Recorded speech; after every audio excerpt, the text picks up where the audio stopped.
नाज़रीन welcome back to दुनिया today. वक्फे से पहले नजम सेठी साहब जो मुझे वाया सैटेलाइट लाहौर से ज्वाइन कर रहे हैं, वो ये कह रहे थे कि अस्मा जहांगीर साहिबा की विक्ट्री के बाद देखना यह है कि आगे क्या होगा। आगे तो हम जरूर चलते हैं, लेकिन मैं थोड़ा सा डिस्कशन को यहाँ स्टूडियो में बढ़ाना चाहता हूँ कसूरी साहब के साथ। कसूरी साहब, आपने सब कुछ सुन लिया, आपने हामिद खान साहब को भी सुन लिया, नजम सेठी साहब का भी आपने सुना, आपने जस्टिस तारिक महमूद साहब को भी सुना।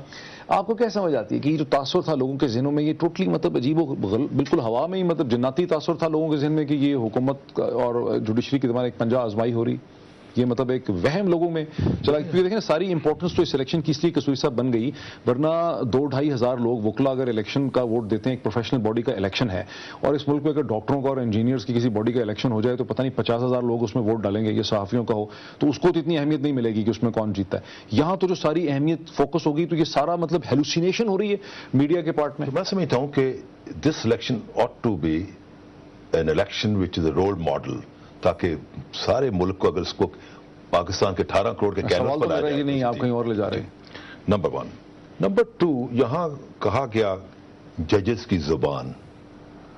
हाँ, जजेस की जुबान नहीं होती, जजेस का कलम होता है। जुबान होती है सियासतदानों की, और सियासतदानों के पास कलम नहीं होता, उनके पास सिर्फ जुबान होती है। इसका मतलब क्या बनता है? अभी तक हम इसको डिफाइन नहीं कर पा रहे कि अब जो बार है वो जजों की जुबान में बात नहीं करेगा, इसका क्या मतलब है? देखिए, बात यह है कि आप लोग जजों की जुबान में, यानी इसमें क्या एविडेंस है कि आप लोग जो हैं जजों की जुबान में बात करें? ये एक परसेप्शन डेवलप किया गया फ्रॉम लास्ट 2-3 इयर्स कि जजेस का भी कोई मौक़िफ़ है या जजेस का भी कोई स्लांट है या पॉइंट ऑफ व्यू है। आई डोंट थिंक जजेस का कोई अपना स्लांट या पॉइंट ऑफ व्यू होता है। जजेस आर रिस्पेक्टेड, लेकिन हो भी सकता है। जजेस are respected because of their decisions, but judiciary का भी जजेस are condemned because of their decisions. And decisions are recorded history, जो कि PLD और हमारे जो हैं रसाले उनमें छपे होते हैं, 100 साल के बाद भी आप पढ़कर उस पर तनकीद कर सकते हैं। चीज़ यह कि बार बुनियादी तौर पर जो है इससे collective bargaining agent on behalf of the legal profession. हमारे यहाँ ये जो बार के जो इलेक्शंस हैं, सॉरी माय सेइंग, वो सेल्फ एग्रेंडाइजमेंट के लिए होते हैं। अपना सबका एक पर्सनल एजेंडा होता है कि भाई प्रेसिडेंट हो जाऊंगा, लीगल एडवाइजरीज मिल जाएंगी, अगर आप जज की ब्रैकेट में हैं तो मैं जज बन जाऊंगा। To be honest about it, it is not an agenda जो कि जैसे कोई पॉलिटिकल एजेंडा होता है और जिसको जो इलेक्टेड चेकलिस्ट भी करते कि यू आर नॉट डिलीवरिंग। यहां ये भी ऐसी भी कोई नहीं कि आप पकड़ सकें यू आर नॉट डिलीवरिंग। ये सारा का सारा पर्सनलाइज्ड एजेंडा होता है फॉर सेल्फ एग्रेंडाइजमेंट। बातें बहुत पर्सनलाइज्ड एजेंडा होता है, बातें बहुत बड़ी होती हैं। ये पर्सनलाइज्ड एजेंडा होता है तो फिर इसकी इंप्लीकेशंस भी कोई नहीं होंगी। कोई इंप्लीकेशन नहीं, कोई इंपॉर्टेंस ही नहीं, कोई इंप्लीकेशन नहीं। बात यह है कोई लार्जर पॉलिटिकल मूवमेंट का ऐसा ही नहीं। बात यह है कि 62 साल में एक सिचुएशन डेवलप होगी जहां कि एक लीगल कम्युनिटी का ने रोल प्ले किया, उसको फॉलो अप किया पॉलिटिकल पार्टीज ने, तो एक रोल सामने आया उसी थी। नॉर्मल हालात में एज सच कोई रोल नहीं है। वो रोल यही है कि they are the collective bargaining agent, के लॉयर्स की जो प्रॉब्लम्स हैं उनको, लॉयर्स की प्रॉब्लम को आज तक किसी बार के जो रिप्रेजेंटेटिव्स हैं वो क्या है कि लाइब्रेरी जूनियर लॉयर्स को दिलवानी, उनको अपनी अप्रेंटिसशिप दिलवानी, उनको जो बैंकों में और दूसरी जगहों में उनको एडजस्ट कराना। चले इसको मैं थोड़ा सा इसको जरा आगे चलूं। जस्टिस तारिक महमूद, इकराम चौधरी फैक्टर पे बहुत बात हो रही है। आपने देखा कि अस्मा जी ने भी उनका शुक्रिया अदा किया कि उन्होंने बड़ी अच्छी कैंपेन कंडक्ट की, लेकिन लोग ये कहते हैं कि 2 लोग थे जिन्होंने इकराम चौधरी साहब को परसुएड करके खड़ा कराया वोट डिवाइड करने के लिए, ताकि जो दूसरा ग्रुप है अवैस अहमद वो हार जाएं, और वो 2 लोग थे जस्टिस रिटायर्ड तारिक महमूद और मुनीर मलिक, और ये उनकी स्ट्रेटजी थी। 100% झूठ। में छोटी बात बताऊं, इकराम चौधरी फैक्टर जो है ना नुकसान में, मैं छोटी मिसाल दूं, टिप्स में बताता हूं। यहां पर इकराम चौधरी जो है ना यहाँ का बाशिंदा है, पिंडी इस्लामाबाद का। यहां पर जो पिंडी हाईकोर्ट बार का प्रेसिडेंट है नकवी साहब, और वहीद अंजुम जो डिस्ट्रिक्ट बार का है बिलाल साहब, वो उसको सपोर्ट कर रहे थे। اور یہ اکرم شیخ بھی اس کو سپورٹ کر رہا تھا. یہ انہوں نے 58 ووٹ بھی مینج نہیں کرنے تھے. اور یہ میرا خیال ہے کہ دوسرے گروپ کی طرف ہم جاتے. کوئٹہ میں کامران مرتضیٰ 6 ووٹ ملے. کامران مرتضیٰ نے رائیول گروپ اکرام چودھری صاحب جو ہیں یہ ووٹ کس کو ملتا ہے؟ یہ جو 58 ووٹ اکرام چودھری صاحب نے لیے ہیں یہ کس کو ملتا ہے آپ کے خیال میں؟ یا آپ لوگوں کا ووٹ؟ یہ تو کچھ نہیں کہا جا سکتا. یہ دونوں طرف کا ہی ووٹ ہو سکتا ہے. لیکن نا جو گراؤنڈ ریئلٹی جب ہم دیکھتے ہیں, ہماری ایک ریڈنگ یہ تھی کہ اس میں اگر 25 کے قریب تو ووٹ یقینی طور پر ہمیں نہ آتے, لیکن اس سے اوپر جتنے ووٹ تھے وہ شاید ہمیں آتے.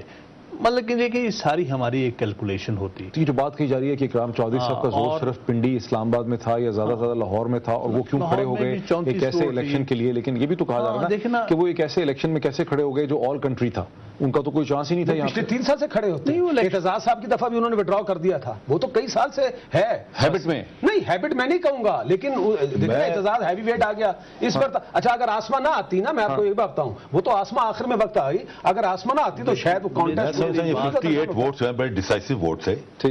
اور اگر چودھری صاحب نہ کنٹیسٹ کرتے, اگر ان ووٹوں کے پیچھے پرومپٹنگ وحید انجم اور اس کی ہے ذوالفقار نقوی کی, تو میرا پرسنل انڈیپینڈنٹ پرسن میرا پرسنل ویو ہے کہ اس میں کوئی 40 کے لگ بھگ ووٹ. آپ نے میری بات کاٹ دی انہوں نے, ابھی بات تو میں مکمل نہیں کی تھی. دیکھیے بات یہ ہے کہ جو لاہور میں 34 ووٹ گئے ہیں, وہ ہمارا خیال ہے کہ وہ ان میں سے آسمان کا کوئی ووٹ نہیں تھا, وہ ہمیں ہی آنے تھے.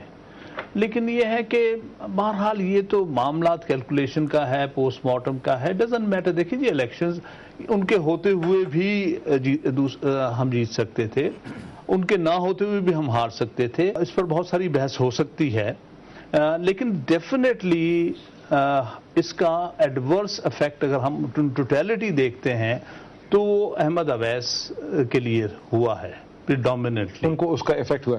اچھا میں نجم کی طرف جانا چاہتا ہوں.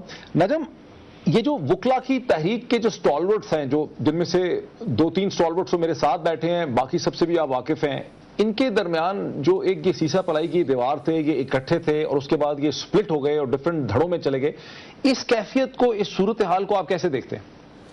دیکھیے مجھے تو اس سے صرف I can only draw one conclusion کہ یہ بڑے مایوس ہو گئے تھے یہ لوگ, جس طریقے سے ریسٹوریشن کے بعد جو جس قسم کی ججمنٹس آ رہی تھیں, جس قسم کے ریمارکس عدالتوں میں ہو رہے تھے, اور جس قسم کی full backing of judgments, uncritical backing of judgments and support of judgments supreme court bar association سے مل رہا تھا چیف جسٹس صاحب کو اور عدالتوں کو, آئی تھنک. اور پھر وہ بھی الزام جو لگ رہے تھے کہ جو کچھ فائدے لوگوں نے ذاتی طور پہ اٹھائے ہیں اس موومنٹ کے لوگوں کو, تو I think all these factors, اس سے کچھ ڈسلوژنمنٹ ہوئی ان لوگوں کی, اس لیے یہ الگ ہو گئے. اور آپ کو پتہ ہے کہ میں عرض کروں صرف کہ گرد صاحب تو کافی عرصے سے یہ کہہ رہے ہیں, منیر ملک صاحب نے بڑا ڈپلومیٹک سائلنس مینٹین کیا ہوا ہے, بٹ دکھی ہیں وہ, اور طارق صاحب بھی کافی عرصے سے کہہ رہے ہیں, مگر کھل کے جنہوں نے بات کی کہ یہ لوگ تو اپنے مفاد کے لیے یہ سارا کچھ, ہم نے تو ایسے اس لیے نہیں کیا تھا, وہ تو کرد صاحب نے کہا اور وہ کہتے رہ رہے. اور اب کل کی جو آپ جس ٹی وی پروگرام کی بات کر رہے تھے جس میں جسٹس طارق بھی تھے, تو یہ تو اب بڑا واضح ہو گیا کہ disillusionment with in the lawyers movement بہت ہائی لیول پہ چلی گئی. اور وہ جو آئیڈیلسٹک لوگ تھے جو سمجھ رہے تھے کہ ہم ایک انقلاب کی طرف بڑھ رہے ہیں اور ایک زبردست قسم کی انڈیپینڈنٹ جوڈیشری, صرف انڈیپینڈنٹ نہیں جو انصاف بھی دے گی, وہ شاید ان کو نہیں ملی, یا ان کی جو ایکسپیکٹیشنز تھی اس پہ نہیں. میں ذرا یہی سوال یہاں پہ اٹھانا چاہتا ہوں. جیسے طارق آپ کی بھی یہی ایکسپلینیشن ہے کہ جو آپ لوگ سب اکٹھے تھے اور الگ الگ ہو گئے, ڈفرنٹ ڈائریکشنز میں چلے گئے, وہ اس کی یہی وجہ ہے؟ میرے خیال میری بنیادی وجہ, دیکھیں میں تو اس کو بہت سمپل دیکھتا ہوں. دیکھیں میری ذاتی رائے میں جب میں نے آسما کا فیصلہ کیا, دیکھیں آسما ایک ہسٹری ہے, آسما کی ایک سٹرگل ہے, آسما ایک بہت بڑا نام ہے, آپ نے خود تعارف کرایا. ہماری جو جوڈیشل ہسٹری میں اگر کوئی پہلی ججمنٹ ہے جس پر ہم سب فخر کرتے ہیں وہ آسما جنانی کیس ہے, وہ تو اس وقت اسٹرگل کر رہی ہے, اس کے باپ کی اسٹرگل ہے. مجھے تو کوئی دونوں میں کمپیریزن نظر نہیں آیا. Let me take a quick break. ناظرین ایک بریک لیتے ہیں, بریک کے بعد ڈسکشن کو اسی پوائنٹ سے کنٹینیو کریں گے.